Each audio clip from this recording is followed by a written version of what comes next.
you evolve from being a consumer of good thought leadership to a practitioner who shapes an entire industry. Aaron Marcum's journey spans founding and scaling companies, creating data driven insights, and writing the best selling book, Entre Thrive. Today, he leads Breakaway 365, helping entrepreneurs navigate burnout, build purpose, and accelerate growth. In this episode, we explore how Aaron turned personal experience, data, and passion into a lasting platform of impact through thought leadership. I'm Bill Sherman, and you're listening to Leveraging Thought Leadership. Ready? Let's begin. Welcome to the show, Aaron. So good to be here, Bill. Appreciate you having me.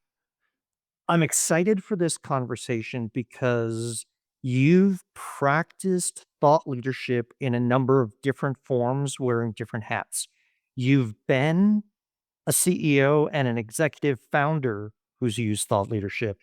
You've left that company and exited and continued your journey on thought leadership. And now you've even written your own book. So I want to explore this thought leadership journey with you. Let's go back to when you first started using thought leadership in your business. How did that happen? And where did this idea come from? Yeah. Yeah. Initially with my first business, this is way back in 2002. I was an avid, I loved to learn and so forth. And I found the work of Brian Tracy back then, who I consider a thought leader. He wrote The Oh, Psychology of absolutely. Achievement, and I started just absorbing all of his work. And I remember listening to the cassette tapes, and I just, not only just listening to it, but I would write down, how does this apply to my home care business? What can I use? And I used some of the psychology, the sales psychology that he had, and he talked a lot about. But that was my first introduction, I think, back when I first started my home care company, into thought leadership. Before that, You're a consumer of thought a leadership. consumer of it, yeah. Yeah. Yeah, a consumer of it. Ironically, full circle, he wrote the introduction to my book. Really? So 20 plus years later. And so it was a wonderful, just crazy situation where I was introduced to him towards the end of well, I was almost done writing my book, and I was introduced, we had a mutual friend. And that was just full circle. It was amazing to pick his brain right before I published my book, and have him part of that whole process. But thought leadership for me started then. And then I became a fan of Michael Gerber, E-Myth. I went through his E-Myth mastery. So I was a consumer initially Mhm. of thought leadership. And halfway through my journey with my home care company, I was frustrated with a few things. I saw a need for data and analytics and quality standards in the home care space. I didn't know at the time how that would catapult me into a thought leadership role. That was not my intent.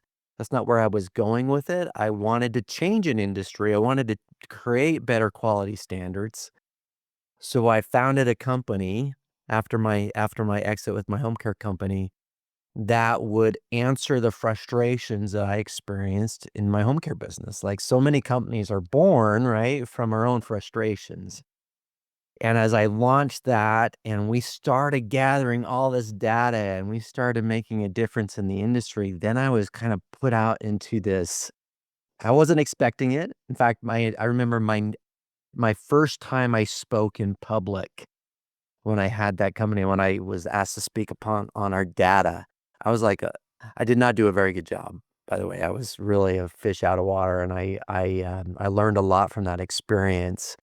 But then over time, became quite a thought leader in the home care industry. I spoke at the same conference for like 10 years straight. I mean, I was constantly being asked to speak and really share a lot of the things that I was learning through the process of, again, starting with the data.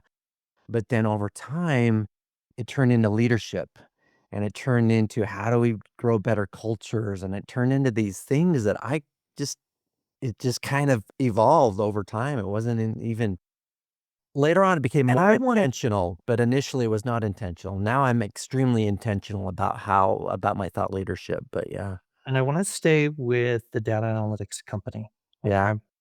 So you form a data analytics company and you're saying there are issues such as employee turnover that can be addressed if we had better data, client turnover for the home care company if Right. we had better data. And so you had been a consumer of thought leadership, but you didn't sort of like say, "Oh, I can create thought leadership in this space." From your story, I'm hearing you were an accidental thought leader Yeah. rather than a I purposeful thought really leader? was. I really was. And what happened was, if you think about it, when it comes to data, like having the data is one thing, but knowing what to do with it is another. And when I married the two, like for example, we measured employee turnover. We would give them their results, and this is specific to their business, not just we'd give them industry results and specific results to their business. And then they would say, "Well, how do I change that? How do I improve that?" And then I started absorbing thought, from other thought leaders again, okay, here's the problem. They have this high turnover. What are some ways that we can help solve that for them? And I started marrying these things together and therefore becoming like sharing things about later on Martin Seligman, of course, and others, but Michael Gerber and Jim Collins. And I started absorbing a lot of these other thought leaders and their answers to the problem. And then over time, I started building my own, like realizing, okay, we've got other ways we can solve this. And I was bringing kind of bolting all these different ideas and concepts and bringing them together into strategies. And then we started even selling the strategies to our customers that we were pulling together. But So let's stay there for a moment. yeah, At some point, the storytelling around the data became conscious thought leadership. yes. How did that impact the business, and how did it impact your role as a CEO? What were you trying to do? I would say that was you think about the flywheel, that Jim Collins and others talk about, is that was what really pushed it forward. Is that when we became, and me specifically, more than anything, because I was running that company, I was a CEO, and I was a former home care business owner. I think some of the best thought leaders, they have been in the shoes of the people they're trying to teach and coach and share this information is because I had been in their shoes. I understand what their frustrations were. I could therefore speak on topics that would resonate with them. And it was that in sharing the information and how to solve some of their biggest challenges that put our company into the forefront of the industry. I mean, thought leadership for me back then was the catapult. It was the mechanism that pushed us into the limelight. And in terms of pushing to the limelight, are you talking about brand recognition? Are you talking about customer acquisition? Are you talking about, the Yeah, account 10x on penetration? all of that. What was the it? Yeah, it was brand recognition. Our brand was getting out there far more intentional too. I mean, initially, I think with a lot of companies, your brand can get out there in ways that maybe you don't want it to get out there, or people will misunderstand it. And the thought leadership, we started controlling the conversation and the narrative and really what our brand was all about, if that makes sense. So we were really able to talk specifics about the data and what we're measuring and tie that to our products and services and how we could help solve some of their biggest challenges. And so it really put our brand far more on the forefront. Eventually, I mean, when I exited, that brand is the reason I was able to exit for what I did. And it started with that thought leadership and getting out with conferences, speaking, a lot of webinars. We had had like 2,000 home care companies register for one webinar, and we were just because we were sharing best practices and what was working and what wasn't working, and I'd had the highest attending webinars by far in our industry, because of that thought leadership. So, So before we leave your data analytics company, I want to ask yeah. you two questions, maybe put you a little bit on the spot as Sure. well. So the first question is, if you were practicing thought leadership on behalf of the company, how much of your time as CEO was spent doing thought leadership? That depends on the year, right? Early on early on, I remember in 2017, I was my thought leadership was 80% of my time was in thought leadership. Rewind to 2015, 2014, 2015, I was it was probably still about 60-40, but the problem is I was working weekends, I was working evenings, I was Well, working. that's the entrepreneur, right? Yeah, right, I was working crazy hours. Which is why I asked you percentage rather than hours, right? Wise of you, yeah. Yeah, so 2017, I was in what I call my guiding genius. I was really doing the things that I love to do, which was thought leadership. Like that's what gives me energy, still does today, is when I can share these things with others and really help elevate others personally and professionally. So 2017, before exit, 70% of your time was focused on thought leadership. Yes. And then the second question on the follow up of that is you connected your exit valuation to thought leadership. I don't know if you can put a specific number as a percentage, but I would love to hear how much did thought leadership impact the exit valuation? I don't even know if there would have been an exit without it. So you can just think of the impact there. And it was a nice exit. And the reason is because they were buying. We're a service company, right? They're obviously buying our customer base. We had at the time, 2,500, 3,000 to 3,000 customers, home care providers using our services. And it was our voice, our brand, our impact that we had made through, again, I really believe it was because we were considered the thought leaders in the industry.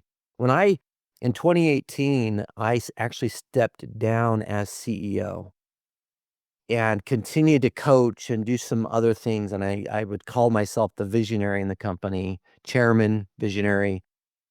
And one of the reasons is because I knew I wanted to exit around, a couple years later, and so I wanted the company to kinda move into that role, into that thought leadership role and replace me as the thought leader, because up until that point, you couldn't really separate Aaron Markham from the company in that sense. I was the Mhm. thought leader for the most part, and so we did it in a very intentional transition, about a 2-year transition, replacing me as a thought leader and really moving the company into that role, and it worked really well. But that transition wasn't even possible if I hadn't started, putting us on the map, I guess you could say. And so putting a number on it's hard. I would say I don't think the exit would have even happened without it. That's fantastic on its own, right? Yeah. If you're enjoying this episode of Leveraging Thought Leadership, please make sure to subscribe. If you'd like to help spread the word about our podcast, please leave a 5-star review at ratethispodcast.com/LTL and share it with your friends. We're available on Apple Podcasts and on all major listening apps, as well as thoughtleadershipleverage.com/podcasts. So let's move forward. You've exited from that company. You've now done your second exit. And like everyone that I know who does an exit, you decide to go back to school. And what was it that you Yeah. stumbled upon? And Yeah. how did you wind up going back into an education program after your second exit. Tell me that Yeah. story. Yeah, it started actually before the exit. I found positive psychology back in 2017. I read the book, The Happiness Advantage by Sean Achor was my first introduction to positive psychology. I was introduced to Martin Seligman, not physically introduced, that came later, but I was introduced to his work and the book Flourish. And I just started absorbing this, partly because I wanted to apply it into our own business. And so when I stepped down as CEO in 2018, I was still focused on culture there. I was still focused on building the best culture I could build, a meaningful culture. And we had a just because of the principles I was learning, I was just constantly applying them into the business.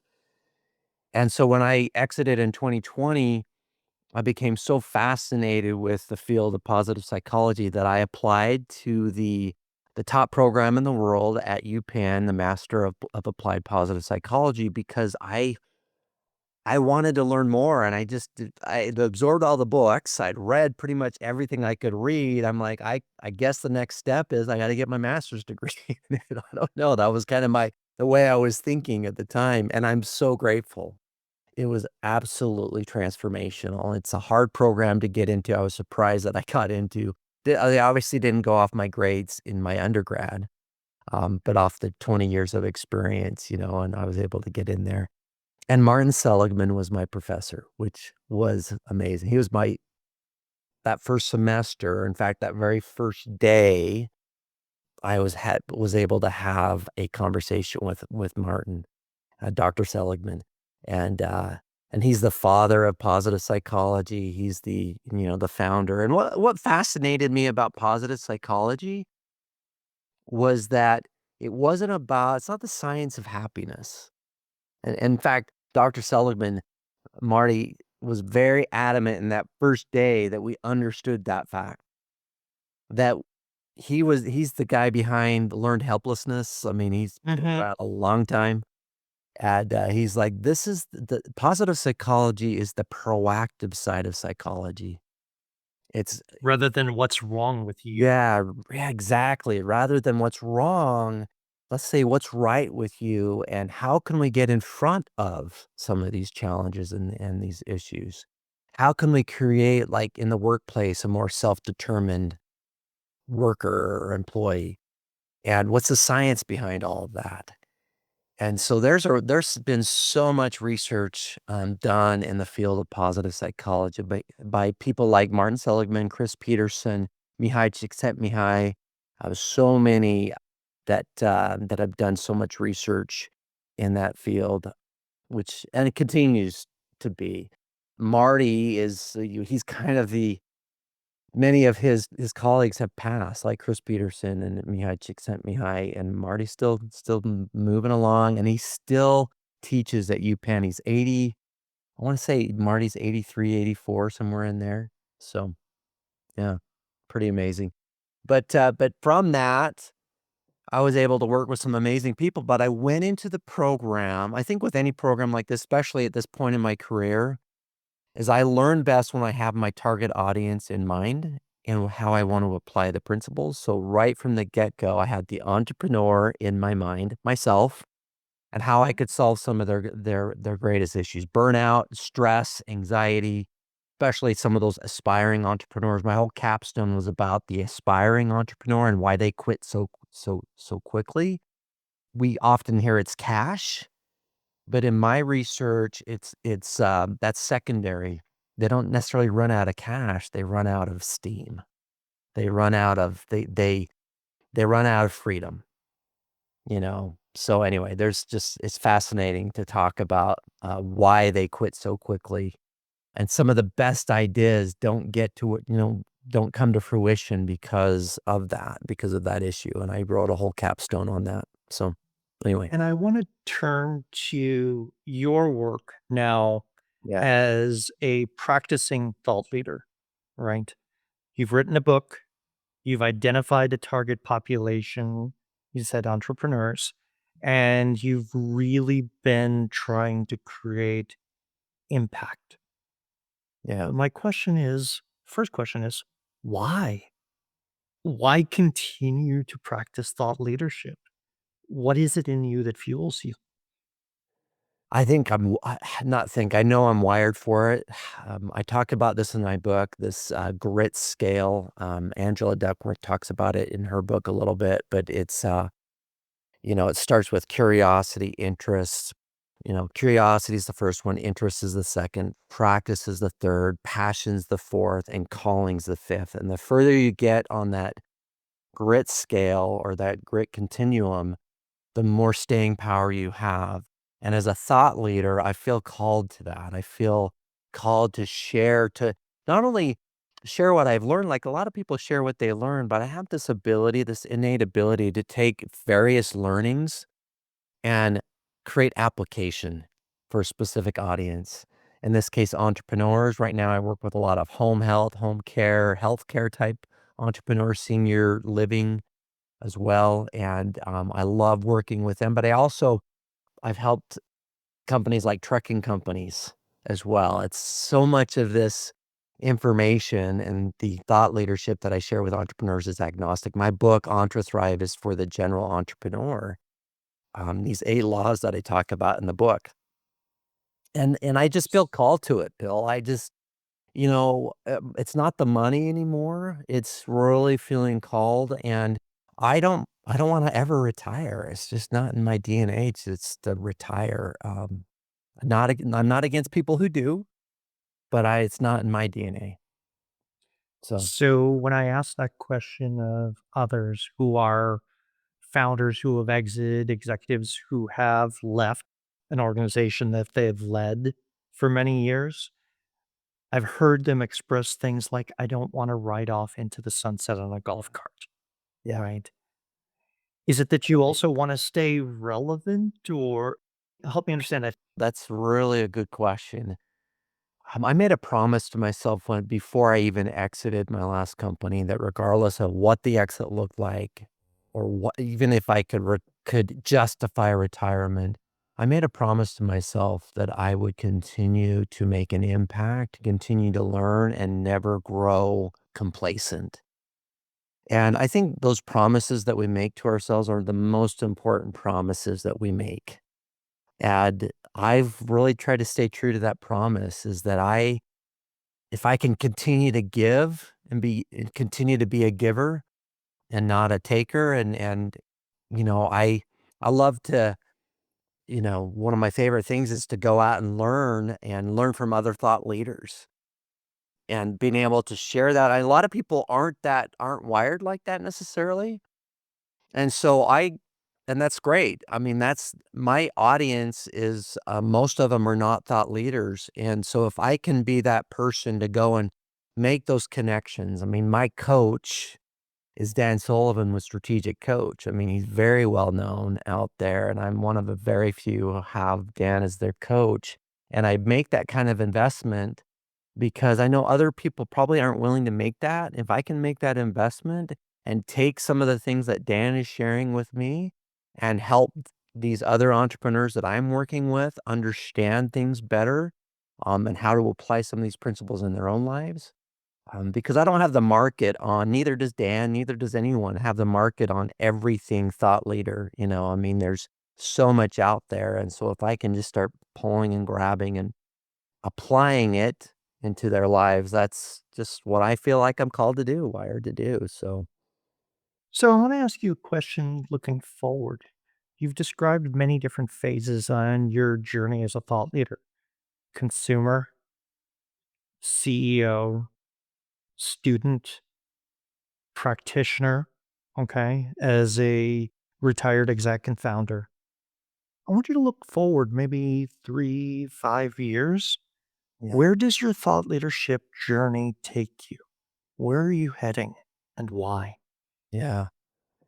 One of the things that 3 to 5 years from now that I would really like to see with our breakaway program, so our coaching program is called Breakaway 365, is reach the point where we're coaching the coaches, right? We're the thought leader for the other thought leaders in a sense, I guess you could say, or people at least who are trying to make an impact and coaching on our framework. We have a I pulled together this 5 elements of our framework. It's called the breakaway framework. And it's a cycling term. I'm into biking where you break away from the competition, and we help people do that. Is 3 to 5 years from now, I wanna be able to be coaching the coaches to where it's a wider impact so that they're making a bigger impact on the people that they're working with. And so that's where I see this program and see where we're going with it. The second part, 3 to 5 years from now, is more personally related, more personally driven. Is one of the things I'm extremely proud of, and my wife and I have done with our kids, is that we're about travel and experiences. And so I wanna continue to elevate that. My kids' confidence has come from a lot of times it's come from the travel that they've been able to enjoy over the last several years. Even from an early age, our kids have traveled, and so that's part of the legacy, I guess you could say, that I'm trying to build for myself, both personally and professionally, is, uh, is with my own family, my wife and my kids. So, And then one last question for you. yeah, There are many people who listen to this podcast who are on their own journey, but often lessons learned can be applied across. What is one challenge that you've faced as a thought leadership practitioner, and how did you overcome it? yeah. Back when I mentioned 2014, 2015, when I was working so much and still trying to become that thought leader, is that I was not giving up control, and I wasn't very good at delegating. I wasn't very good at building a team. And I think that the thought leaders, when you think about thought leaders who have really been able to lean into that and become those kinds of thought leaders, they have the right people, the right team in place so that they can do that. They can enjoy that. So that's been one. I don't know if this answers your question, Bill, but that's one thing, one lesson I have learned as a thought leader is that I have to free myself up to be able to have the energy to do that, to learn and experience, right? The best thought leaders are the ones who've been on the front lines and have experienced it, learned how to overcome it and apply it and can teach others, the path. I don't listen to thought leaders who haven't traveled the path that I want to travel, right? That they haven't, they're great consultants, but they're not thought leaders in that sense. So that's a great closing line. And I would love to continue the conversation, but we're going to have to leave it there. Is to look to people who have traveled the path, maybe before you or in a different way. Thank you for joining us today, Aaron. It's been fun. Thank you, Bill. Been really fun. Appreciate that. Okay, you've made it to the end of the episode. And that means you're probably someone deeply interested in thought leadership. Want to learn even more? Here are 3 recommendations. First, check out the back catalog of our podcast episodes. There are a lot of great conversations with people at the top of their game in thought leadership, as well as just starting out. Second, subscribe to our newsletter that talks about the business of thought leadership. And finally, feel free to reach out to me. My day job is helping people with big insights take them to scale through the practice of thought leadership. Maybe you're looking for strategy, or maybe you want to polish up your ideas, or even create new products and offerings. I'd love to chat with you. Thanks for listening.